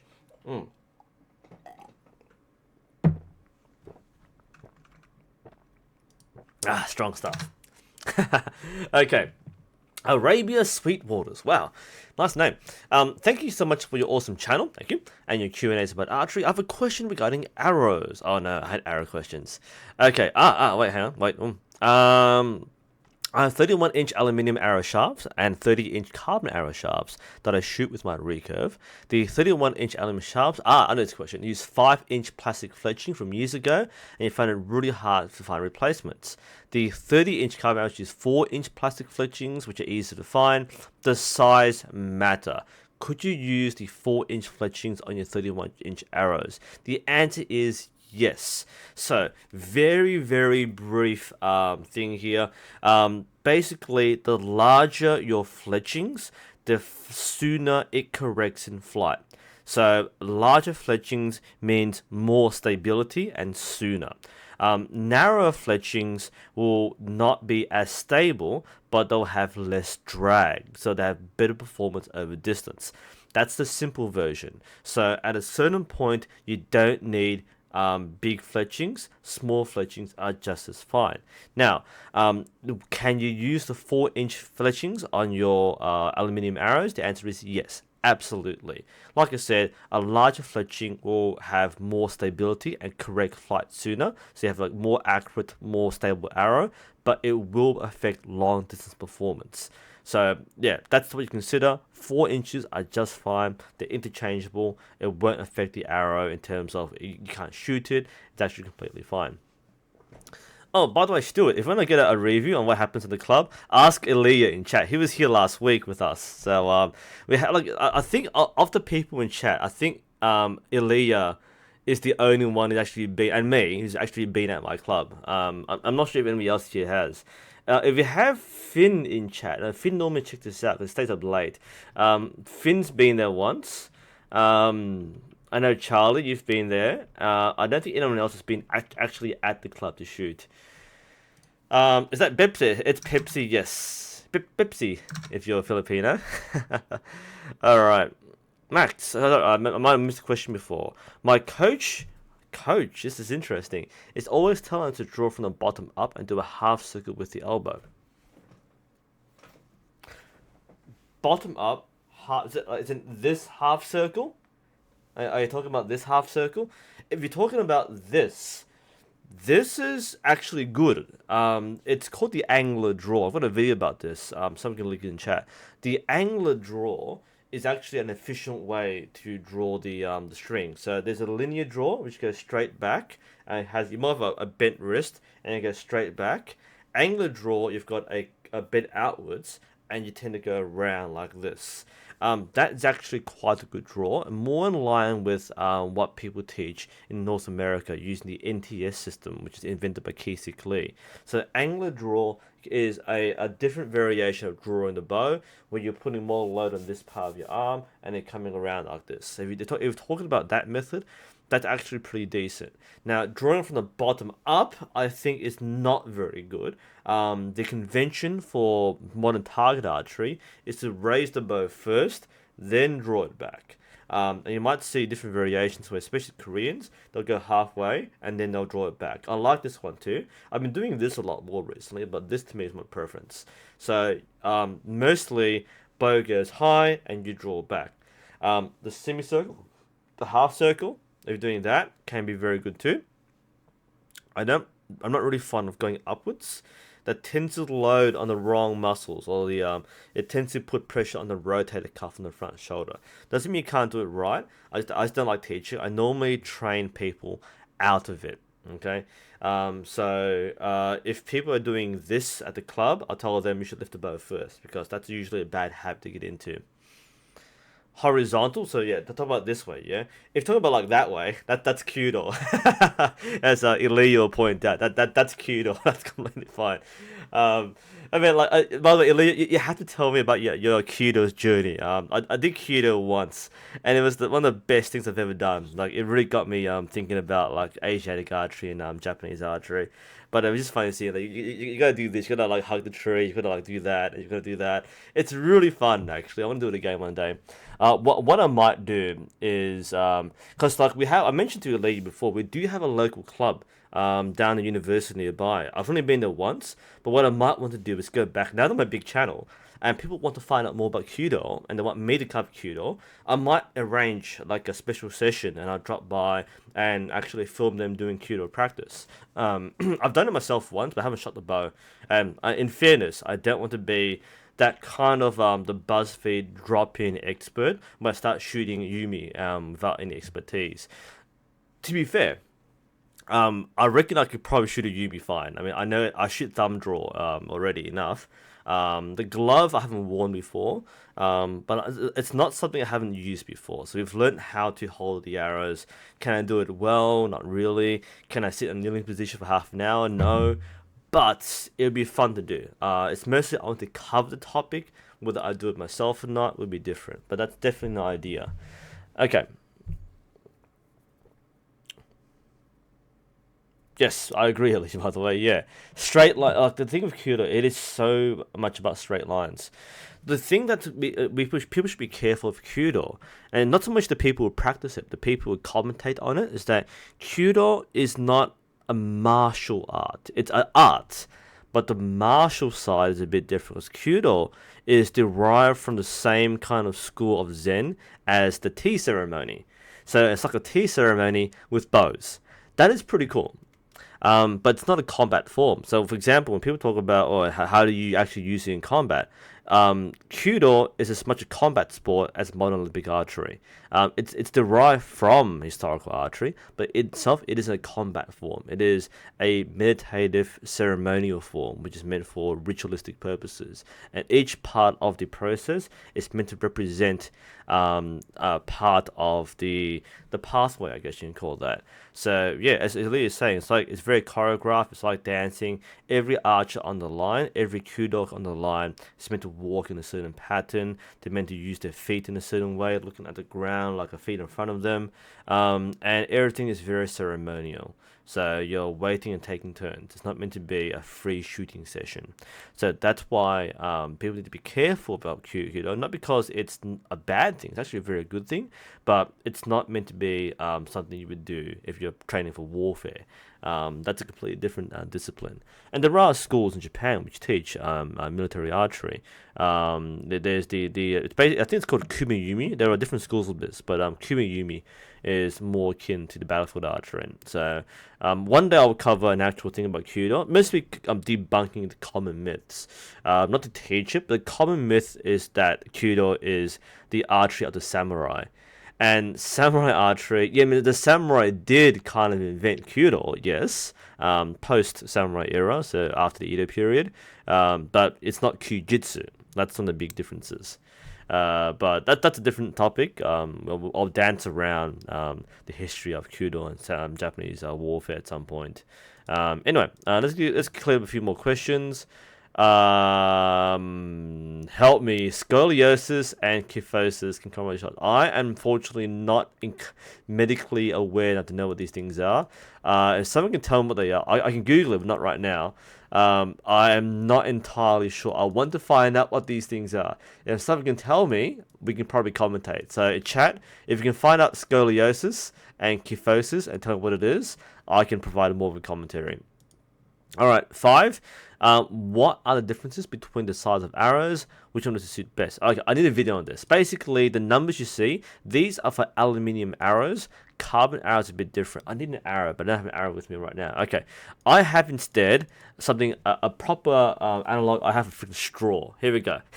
So, basically, the numbers represent the thickness and the thickness of the arrow, the walls that is, and the diameter of the arrow. So for aluminium arrows like 15-16, it's measured like hundreds of inches something. I don't know, American imperial system. But basically, the numbers will tell you how thick the arrow is. Now, with carbon arrows, it makes a lot more sense. For carbon arrows, the numbers represent the spine rating. To give a very simple version, what you probably need to do is to look at this. All arrows will flex. This is not an arrow, it's a straw, I know, okay? But just go with me here. So, all arrows will flex. You need to flex to have clearance for the bow.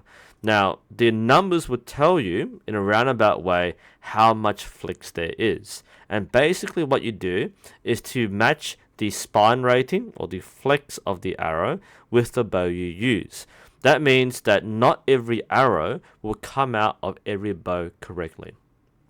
So if you have an arrow with the wrong amount of flexibility, it might be too stiff, it might be too soft. And if that happens, it won't clear the bow properly. It will make contact with the bow, it might hit the bow on the way out, and therefore affect your accuracy. That's what the numbers mean. Now, choosing the right one, that's a bit more complex, but that's the basic version. Again, one day I might have to do a video about this. Alright, thanks, Lubos. I'll take Lubos or Lubos. Scoliosis is... Oh, yeah, that's right, the bent backbone. That's right, yes, I know scoliosis. So basically, so people have a straight spine, you have that curved spine syndrome. Thank God, I thought I heard it before. Thank you for everything. Can it affect your shot? Yes. Okay. Scoliosis can affect your alignment and shot. How do I solve it? I don't know. But it definitely can affect your shot process. So if you do have scoliosis, you will have to have more specialized targeted feedback. Thank you for that. I believe, Aaliyah, and Lubos can double check with me here. It's basically, where's my straw? All right, straw the best option here. So it's like you have your spine, and instead of being a straight spine, it's curved like sideways. You have an S shape, a sideways. So I'm basically kind of like this. Double check me if I'm wrong here, right? But I'm pretty sure it's a sideways kind of back deformity. That I think is what it is, from what I recall. But very good question. Thanks for the help there. Okay, bow size. From Cardinal, if my draw is just under 30 inch, what bow size should I use? Is there a size chart? Yes, there is. Unfortunately, the size charts are too general, but if you're shooting with a target bow, a 30-inch draw would suit a 70-inch bow. That's the general thing. Now, you can shoot other bows. Kyphosis is humpback. So scoliosis is sideways, is that right? And kyphosis is humpback. Yeah, that they will affect your shooting, definitely. Okay. So the question was from bow size. Yeah. If you're shooting target bows, you can shoot the 70-inch bow is what it should be. But you can shoot a 60-inch bow, you can shoot a longer bow. It's basically an optimal amount of performance versus finger pinch and so on. But a 30-inch draw will suit a 70-inch bow. Now, the asterisk here, the big footnote, is if you're shooting a beginner bow or a hunting bow, the bows are shorter. Just keep this in mind. If you're shooting a target bow, they're longer. The charts you normally see are for target bows. If you're not shooting a target bow, then ignore the bow chart. You can shoot whatever bow you want. Let's keep in mind that a shorter bow can be a bit more uncomfortable to draw because it'll stack a lot more and it's more pinch. But since we're talking about Kyudo, you don't need a 70-inch bow. Is kind of short for Kyudo. Just keep that in mind. So yeah, it depends on what you're doing. But for target archery, 70-inch, 30-inch draw, 70-inch bow is optimal. Most people find it most comfortable to do that. I've missed a question from Muslim, I think. Where is it? Non-IOF bow, should I adjust tiller and string and unstring the twist each time I use it? No, don't do that. Keep everything the same. Don't change anything. Like, if you change things, then each time you string the bow, it's going to make it worse. Okay, keep everything the same as possible. That I think is what you meant. So if you unstring it, keep the strings in place. Is it possible to make your own arrows? No. At best, people can make wooden arrows, and people have. That's how they used to get arrows in the past. Even the last 50 years, people used to make their own arrows, so that could be possible. But if you're talking about modern arrows from modern recurve, like aluminium and carbon, the answer is no. You need the materials and the machining to do so. Now, if you happen to have a workshop with the right machining and the right tools, and you have access to aerospace grade aluminium, you probably could. Carbon is probably way beyond. Okay, so unfortunately, no. Unless you're talking about wooden arrows, you're not going to make your own aluminium arrows or your own carbon arrows. But yeah, as Sebastian pointed out, if you have a lathe and you're working with wood, yes, aluminium and carbon is heavy machining. So it's unrealistic to make your own modern arrows from modern recurve. Phew.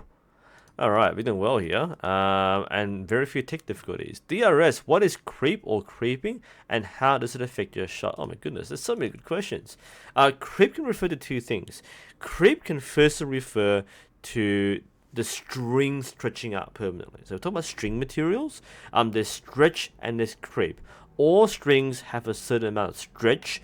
Creep is permanent stretch, so it doesn't go back to where it was. So over time, strings will permanently stretch out. Now, that's probably not what you're talking about.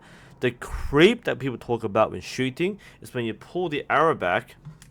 When you pull the arrow back, I've got 100 arrows over there. What am I talking about? Anyway, when you pull the arrow back, and what you see, I'm doing a thumb draw. It's Mediterranean draw. Okay, so when you pull the arrow back, this is the worst archery live stream. The best straw live stream, but the worst archery live stream. Creep is when the arrow starts creeping forward. So you pull it back to full draw, but you start losing back tension, or the drawback gets too high for you, and you start losing it. So you start creeping back forward. So go on a side view there. So basically you start seeing this, or you start seeing the shake. So when you watch a lot of my early videos, when I shot high draw for trad, you'll see me kind of come backwards and then creep forward. That's bad. What you want is to have either it stays still or continuous motion backwards. So you draw back and you let go. Okay, draw back, let go. Or draw back, hold, and then let go. If you draw back and you creep forward and then let go, what happens is that you lose energy in the shot. So that's the primary problem. You lose energy. So instead of having maximum power, you drop even like 10% of your power by collapsing. The creep is reflective of a muscular collapse, either because you held for too long or you just can't handle the draw away. And if that happens, then your shot is far weaker than what it would be. Now, this is why when we talk about historical archery, what did you hear? When we talk about historical archery, the thing which people don't realize is that people say, oh, you don't have to aim when you're shooting long distance in an army because you can't miss the army. Bullcrap. No, you have to aim. But the thing about aiming is not about shooting a pinpoint target. It's about getting correct distance. But if you collapse on your shot, if you creep forward and you collapse on the shot, your arrow is going to drop short by 20 meters. You've missed the army by 20 meters. That's why it isn't about speed shooting, because the more you shoot and the more rapidly you shoot, the more you get tired, and especially with heavy war bows. most of the speed shooting you do is seen with lighter bows or non-war level bows. If you're shooting a 100-pound bow, you're not going to do that for a minute straight because the lactic acid buildup will cause you to slow down and stiffen up, and you're not going to have a full draw or full power. That speed will mean that each successive shot will become weaker and weaker, and that ultimately is what you see with creep. Now, with target shooting, creep is a technique flaw, run a fatigue flaw. The fatigue can cause that. So creeping in archery is when the arrow creeps forward. It starts to edge forward, and that's a symptom. What's happening with you is that you are collapsing, you're moving forward. So run's coming back and full draw and holding it, you kind of full draw, and then you kind of lose that flow. You want to maintain good flow in your shot.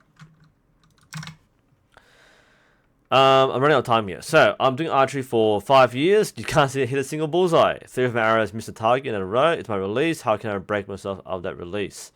What you really need to do is to go close distance and do blank shooting. I recommend you look at my target panic video. That has some tips on how you can get your release fixed up. Don't try to aim at a target and fix your technique. Don't shoot at a target. Shoot at a blank target butt. Shoot at a giant target face. Something you can't miss. And work on your technique on a blank target. Okay, that's the only way you can break the habit, because there's too many things happening. If you're visually distracted and you're trying to hit a bullseye, you're gonna have trouble fixing technique issues. Camel Bear, I'm going to Montana in the summer and they did little to no target archery out there. What can I do to get experience at outdoor tournaments, and how can I find a place to practice? Look and coach. I believe Archery USA has a coach finder. So go to the Archery USA website, look for the coach finder. There's normally a coach in most states, as far as I know. But for practice, that's tough. You really need a range where you can put a target in practice. So yeah, I can't really help you there specifically, but you can find ranges and coaches if you search up Archery USA. That's the main group that does target archery. So if you don't already do so, check the Archery USA website. Okay, E30 user. Beginner here. I need help with expansion. I'm shooting at right hand 26-pound bear Rika, 3 under, and anchor at the corner of my mouth. So far, I've been drawing to anchor, settling there, and then releasing. I feel like I'm not applying the expansion process to maximize back tension. My shots feel okay, but hand really never feels okay. Fair enough. So you never really have a clean release and a follow through. Okay, so what I would recommend here, what should you be doing when you're at full draw is, we just mentioned before, the key is continuous motion. Even when you are at anchor and you have the arrow at your anchor point, if you're anchoring here, for example, remember to keep the flow going. This tends to be a problem with bare bow, because with bare bow, you don't have a clicker. With Olympic recurve, you have your full draw and you keep on going and expanding until the click goes off. So you are safely knowing that I'm on target, go, go, go, click, and you let go. You don't have that advantage with a bare bow. So with bare bow, you have to keep the arrow bow online, but there's nothing telling you when to let it go. In the back of your mind, at full draw, your line target, you tell yourself expand and then let go. And funny enough, since Elijah is here, Kyudo is a great way to actually teach this, because in Kyudo, you release at a natural point where you can't hold anymore. That's why, if you ever do Kyudo, this is one of the beneficial things. You learn not to be so much in control that you have to force a shot happening. And that's one of the symptoms of what we're talking about here with Thinger, with E30 user, is, you have control and then bing, like that. So that you don't want to go bing like that. It works for short range target shooting, but it's not very good for precision scoring. So remember, anchor, expand, and let go. All right, that's what you want. Don't feel that you have to keep everything on target. Let things float, but keep the flow going. Flow, surprisingly, is going to get you better results than control. Whew. Oops. Next. And Tariq, if you have to choose two limbs, carbon, wood, and fiber foam, which should I choose? Look, there's really no difference. I mean, there's carbon, wood, and fiber foam. There are differences, but most people who are intermediates or beginners won't know the difference. There are subtleties in the feel and smoothness, but that's more to do with the quality of the bow or the limb rather than the material. There's not a whole lot of difference for most people. Shadowline, if I were to start as a beginner in target archery, what equipment would you personally recommend I start with? Yeah. Someone help me here, guys. Just answer this question. I've done this so many times today. Look, any beginner set is fine. Now, if what I recommend is that if you have no bow whatsoever and you need a bow, go for a wooden bow. But if you've already tried archery or you have a club, then go straight to a metal riser. Okay? If this is the kind of bow you want to shoot, go straight to it. If you're not sure if you want to shoot style of bow, then go for wood. CN555 War Thunder. No, I've retired. I've made a video announcing my retirement. In fact, I have been contacted by Gaijin who have asked me to reconsider. Surprisingly, they value me. I thought they are, I'm an arcade channel. Who cares? Now, actually, the guys who actually want me to keep it going, they thought I was a pretty decent channel with good traffic. So I thought I was I said in my video that I thought I was low priority because you have like big channels like Fly Daily who do like 100,000 view videos. I'm like 1,000 views. So I thought I'm pretty low traffic. I don't really care that much. Apparently I'm one of the better ones. So who knew? But no, I've retired. I'm done with the game. Not for any bad reason, but I'm finished. I want to play other games. Okay, Bing, next. I'm doing well here. We have next one. Could you use a guitar string to bowstring? No. No, that's really bad. Henry Yuen, what are your impressions of the Axel site? The Axel site, which I showed before, the Axel site is excellent. The way I describe the Axel site to most people is that it's kind of over-engineered. It's a bit too good. Like most people would never need a site of that precision and that hardiness. I personally prefer the Shibuya. I think the Shibuya is more suited for most people. It's a bit more efficient, more compact, and you can do things better. The locking mechanism is very good. I think the Axel's locking mechanism is even better. So it's super de-engineered, but a bit too much. Now, is it a good site? Hell yes. Very good site. Maybe too good. What I don't like about the Axel site, if you watched my backpack review video, the last one I did last month, the case is overdone. That's kind of the thing. The site is so good. It comes in like this carry case, which doesn't fit in your bag. So yeah, no, it's a very good site. I think it's a bit too much. I think the old slogan was "It's built like a tank." If you want a site that is built like a tank, excellent. If you don't, it's an excellent site. But I like my Shibuya. I like the finesse of the Shibuya more than the tankiness of the XL. But it's a very good site. Axel sites are super. Can't complain about it. Cheap recurve bows, yes. Slots. How get into archery? Not sure what the question is. And I've answered Catherine's question live chat already. So, thank you. That is the end of the questions. Let's have 5 minutes of me drinking Pepsi. And if you have any last questions, this is the last chance. That was a very continuous Q&A. Very good there, no issues. I've smacked my camera only once. So, let's do a bit of a wrap up. If you have any final questions, this is the chance.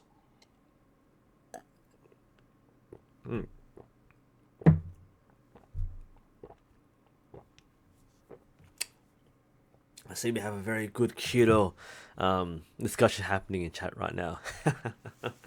Oh man, once you start doing keto, it changes you. I mean, like I did one session at the local club, and that was a big life changer, honestly.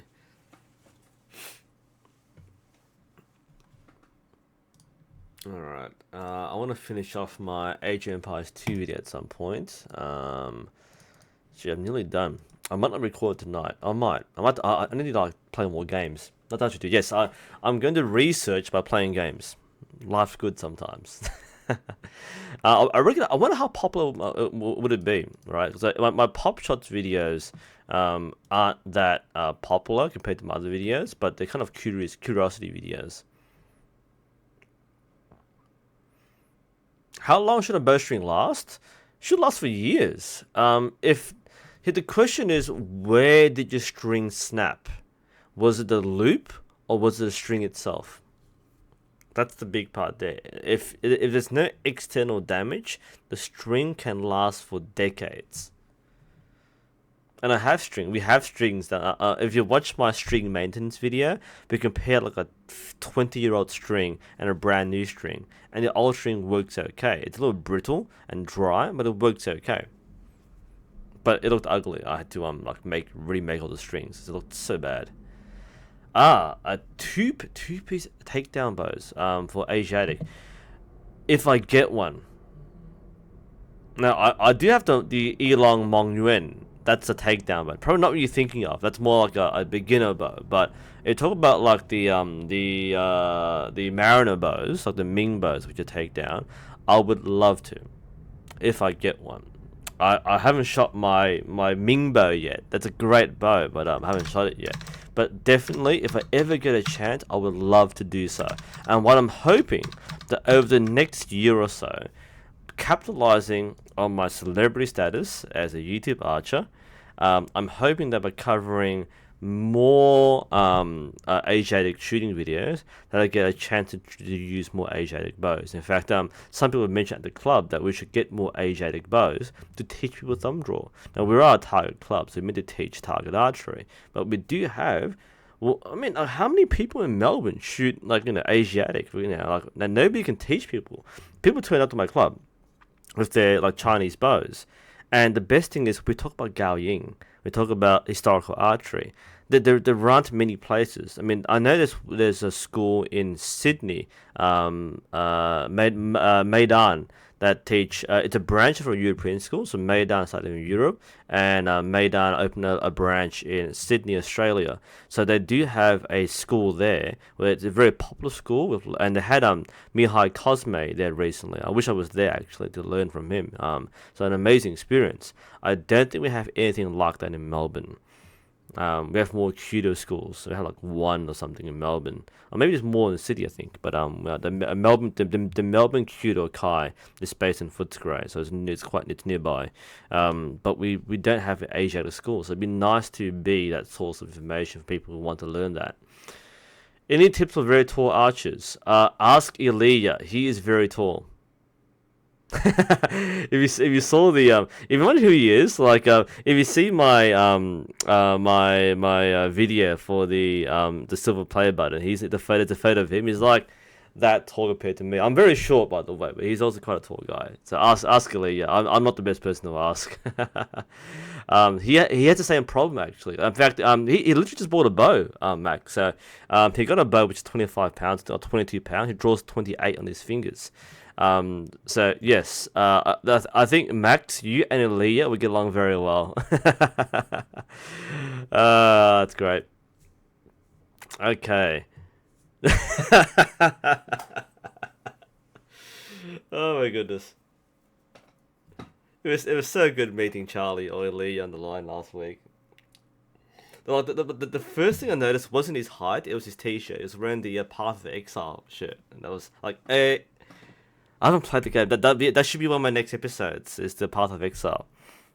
I should get into it, and hopefully get some game time. I got school holidays coming up, so I might do so.